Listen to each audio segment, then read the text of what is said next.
기회가 상실됐습니다. 왜 이렇게 됐을까요? 기회의 총량이 과연 줄어들었을까? 네, 안녕하세요. 마이크 괜찮나? 이 마이크 좀 부실한 것 같아. 하버드 같지 않아, 이거? 요즘은 이제 수저 논쟁이 또 한국에서 한창이에요. 흑수저, 금수저, 은수저 이렇게 얘기를 하는데 원래 유사 이래로 원래 새로운 세대, 신규 세대들은 기성 세대들보다 기회가 많았어요. 기회가. 그래서 모든 사람들이 그렇게 믿었죠. 아, 내 자녀들은 나와 다른 더 나은 삶을 살게 될 것이다. 물론 젊은 세대들도 그렇게 믿었죠. 나는 아버지, 부모 세대보다 훨씬 나은 삶을 살게 될 거야. 라고 믿었습니다. 또 열심히 했어요. 그래서 누구나 그렇게 말했죠. 젊었을 때는 고생은 사서도 한다. 왜? 무한한 가능성이 진짜 열려 있으니까. 그런데 이제는 아니에요. 이제는 다 바뀌었습니다. 어떻게 바뀌었냐? 부모들도 우리 자식들이 나처럼 또는 나만큼의 기회를 누리고 살 거라는 확신이 없어졌어요. 더 나쁠 거라고 생각하게 됐습니다. 불안하기 시작한 거죠. 자식들도 마찬가지예요. 자식 세대들도 부모 세대보다 내가 더 나아지지 않을 거다. 부모 세대보다 더 나빠질 거라고 믿기 시작했어요. 최근에 또 하나 나온 자료에 의하면 20, 30대의 소득 증가율이 드디어 통계를 낸 이래 처음으로 줄어들었습니다. 젊은 세대들이 더 어려워졌다는 거죠. 기회가 상실됐습니다. 왜 이렇게 됐을까요? 기회의 총량이 과연 줄어들었을까? 총량이 줄어든 건 아니에요. 너무 많은 부분을 너무 소수가 다 독점해서 기회의 총량은 줄지 않지만 정말로 1%가 상위 10%가 소득의 50%를 차지하는 그런 사회.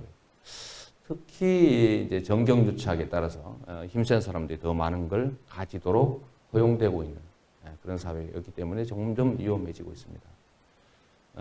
이런 나라는 앞으로 어떻게 되느냐? 정말 심각한 상황을 맞게 됩니다. 실제로 나타나는 현실적인 현상은 뭐냐면 출산하지 않는 거예요. 생물체들한테 제일 큰 욕망은 종족 보존 본능이에요. 이 종족 보존 본능이 없는 생물종은 살아남을 수가 없죠. 그런데 이거를 포기할 정도가 돼버린 겁니다. 현재의 출산율이면 2800년 이전에 대한민국 국민은 멸종하게 됩니다. 한 명도 없게 돼요. 2300년대 정도가 되면 절반으로 줄어들고요. 이미 2018년 정도면 총 인구가 줄어들게 돼요. 역사적으로 하나의 체제가 흥하는 시기와 망하는 시기가 있습니다. 흥하는 시기를 보면 전 두 가지라고 생각합니다. 첫째는 소위 생산수단이 공평하게 배분되어 있는 상태입니다. 각종 왕조들도 그랬죠. 소위 균자가 들어가는 정책을 잘 시행했을 때, 뭐 균역법이니, 균전법이니, 하여튼 이런 것들을 제대로 잘 시행하던 시기는 흥했어요. 근데 이게 사람들은 욕심이 끝이 없죠. 근데 그 욕심 자체를 개인들한테 너 욕심 좀 부리지 마라고 얘기하는 건 무의미합니다. 사람은 원래 그렇게 돼 있는 거예요. 그러면 개인들한테 그런 욕심을 부리지 않도록 만드는 건 뭐예요? 그게 바로 정치거든요. 정치고 제도죠. 법이고. 너무 남에게 뺏지 마. 공평하게 경쟁해야지. 부당하게 경쟁해서는 안 된다. 이게 우리의 법이고 약속이지 않습니까? 이런 게 잘 지켜질 때는 흥했다는 거예요.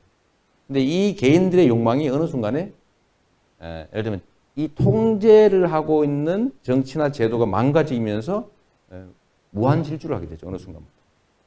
즉, 그건 바로 정치, 권력의 부패입니다. 권력 자체가 욕심을 채우는 수단이 되는 겁니다. 그러면 힘센 사람하고 정치 권력하고 싹 결탁을 하게 되죠. 그럼 이렇게 되면 어떤 현상이 벌어지냐 하면 그 사회가 가지고 있는 잠재력, 즉 기회와 자원이 효율적으로 사용되지 않게 됩니다. 그 사회 전체적으로도 제대로 자원과 기회가 효율을 발휘하지 못하게 되면 그 사회 전체의 잠재력이 떨어지게 됩니다. 그래서 저는 이 기회와 자원의 공평한 배분, 공정한 질서, 이게 그 사회가 제대로 발전하고 그 사회 구성원들이 그야말로 꿈과 희망을 가지고 살 수 있는 가장 큰 장치라고 생각해요. 그렇게 만들어 놓은 게 바로 민주주의라고 합니다. 저는 한국 사회가 가지고 있는 이 불공평함, 불평등의 해소라고 하는 걸 반드시 이뤄내야 우리가 지속 가능한 발전을 우리가 담보할 수 있다. 문제는 다음이죠.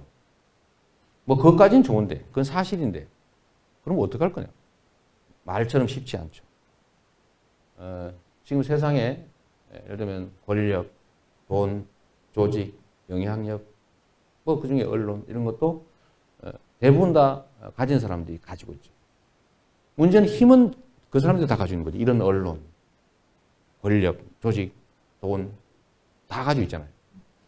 이게 우리한테 안 좋은 측면인데 좋은 측면이 하나 있습니다. 다행인 거. 그 다행인 게 뭐냐면 우리가 숫자가 많다는 거예요. 선거 때 한 표는 대통령도 한 표, 저기 길에서 노숙하는 아저씨도 한 표예요.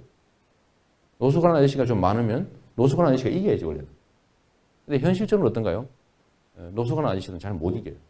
대개 보면 힘들고 어려운 사람들이 자기들에게 불이익을 주는 정치 집단을 선호합니다. 하여튼 설득을 하는 게 제일 중요하고 그 설득에는 정보, 그냥 객관적인 정보. 사람들은 자기한테 이익되는 방향으로 움직이거든요. 이게 어떤 게 자기한테 이익되는지를 알려주면 되죠. 공정한, 이 세상이 얼마나 불공정한지에 대한 팩트를 알려주는 게 중요해요. 불공정하다 주장하는 거죠, 안 돼. 팩트가 필요해요. 팩트. 공정한 세상이 되면 본인한테 어떤 이익이 있는지를 알려줘야죠. 그럼 어떻게 하면 이런 공정한 세상이 올 수 있는지를 아는 사람이 많아지면 그러면 세상은 바뀌는 거예요.